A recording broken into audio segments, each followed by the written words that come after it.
Hey there, awesome folks. This is Mentor Shelley, wanting to make sure that you become a better version of yourself professionally, guys. I have missed you all so much. It's been a little busy. Life has been lifing, but I'm here to actually talk to you guys today about the fact that not every employer is pushing against remote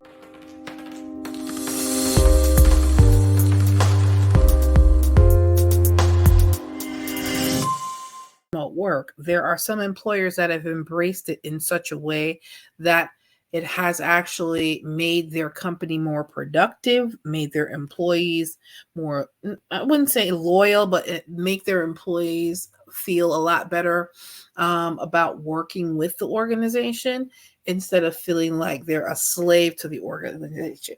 So I want to make sure that I share these kind of things with you so you guys understand from the start that remote work is not something that all employers dislike.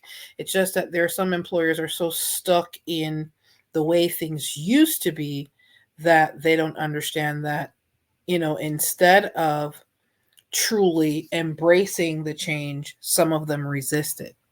So let's dive in, shall we? We're going to go ahead and listen to this video. It's from CNN Business, talking about the fact that there are companies out there that have embraced a combination of some form of flex schedule that works for the company because it increases productivity and it also fosters a more team-oriented environment. All right, guys, so let's dive in, shall we?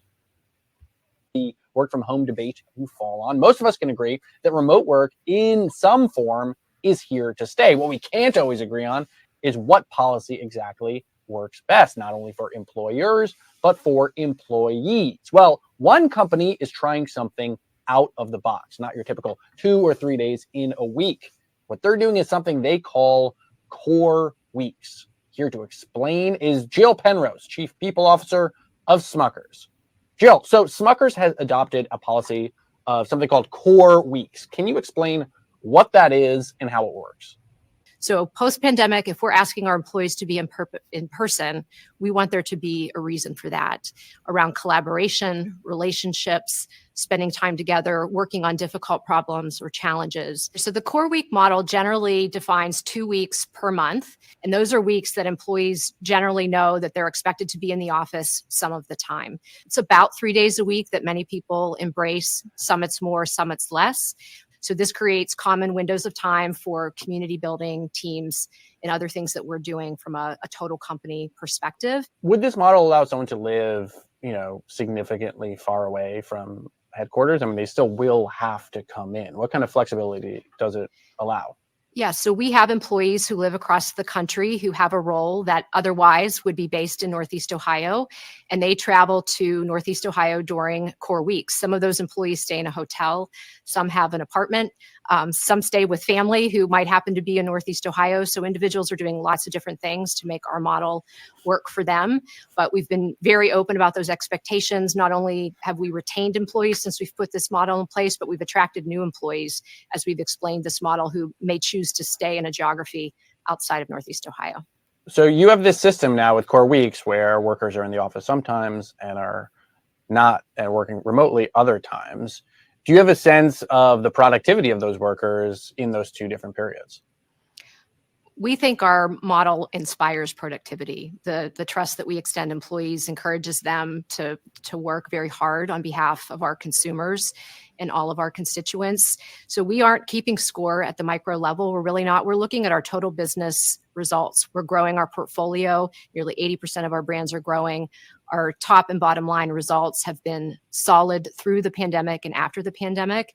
And then we look at the engagement of our workforce and is this model allowing our employees to stay connected to each other, to the culture? And all indications that we have so far are the answer is yes. So we have every confidence that our employees are being productive wherever they're working. All righty. So you heard it from Smucker's representative. Let me go ahead and stop that right now. All right.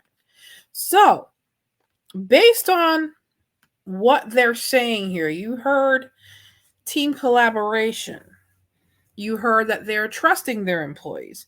You heard that overall business and it inspires productivity because it's not just, oh, we want you in the office just these days a week. They've formulated a system that works for the employees and the employers, and they've also fostered an open environment where they're not going to penalize the employee right away. They're not going to penalize the employee, period, from actually working remote.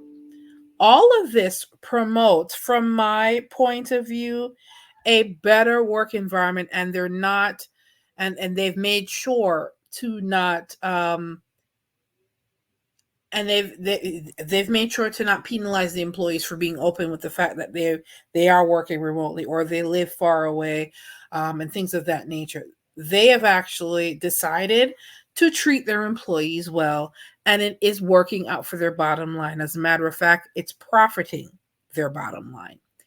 So, guys, if you guys are looking for remote work as career professionals, you want to look for an employer that is fostering productivity by being open and being able to not only just say they want to foster productivity and encourage open dialogue, but also provide resources in that regard, also support it by the policies that they have. And apparently there's people that live in all different parts of the country, but when they are due to be in the office for a certain period of time, maybe a block of 2 weeks, or they might be as she said in the interview here, they might be on working 2 weeks, off 2 weeks, depending on what department they're in and what the business need calls for.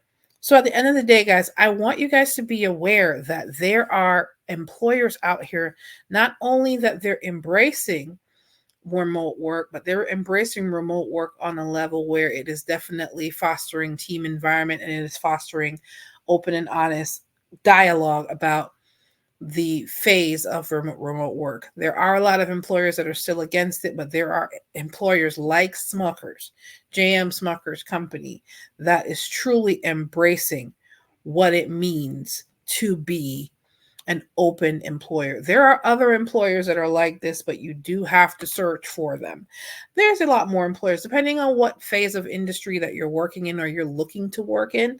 That you can definitely find employers that are remote friendly. So if remote work is what you're looking for, you want to find employers that are hiring. I'm going to be sharing a lot more of those employers whenever I do find that they are remote friendly or they're 100% remote, of course. And of course, guys, if you're looking to make sure that you have a resume that is ready for remote work opportunities, and you're not sure if your resume still needs to be updated, or you need a little bit of help with that, you can definitely go to mentorshelley.com/consultations to get that resume. We can go through it live, or I can do that for you. Of course, there are separate consultations for if I work with you one-on-one, or if I just pretty much talk to you about what your resume should be communicating to your future employer. Guys, I want to make sure you know that if you have other questions in regards to remote work or just work in general, or ways to strategically have your career go in the direction that you want it, I do have consultations available for that as well. You can go to mentorshelley.com/consultations. I do also have another resource for all of the parents that are getting high school graduates in June coming up in 2024, or you have college graduates coming up and they really have either no direction or they need some help with getting their career in gear, or getting their career together, or getting their career on the right track. You can go to mentorshelley.com/book. I do have a book called From Clueless Teenager to Consummate Professional. You can pick up a web copy there. The audio book is going to be coming out in the next few months. I am working on that behind the scenes, but I want you guys to have that have that for your kids in the meantime. So by the time graduation rolls around, they have that resource to help them cultivate their career path, whether it's in working for themselves in the business or working in a specific a successful industry that they love. Guys, I want to make sure that if you have any other questions or concerns, of course, you can go to mentorshelley.com/contact, or you can leave me a voicemail or an email message, and I'm more than happy to return your voicemail or email within 24 hours, guys. Just want to leave this with you. Not all employers hate remote workers or hate remote work. It's just that there are employers that embrace it. And I want you guys, if you're looking for remote opportunities, no matter what industry you're in, know that there are employers out there that are willing to work with you or fosters this type of environment so that you can be successful in either case. All right, guys, take care. You have a good one. Bye.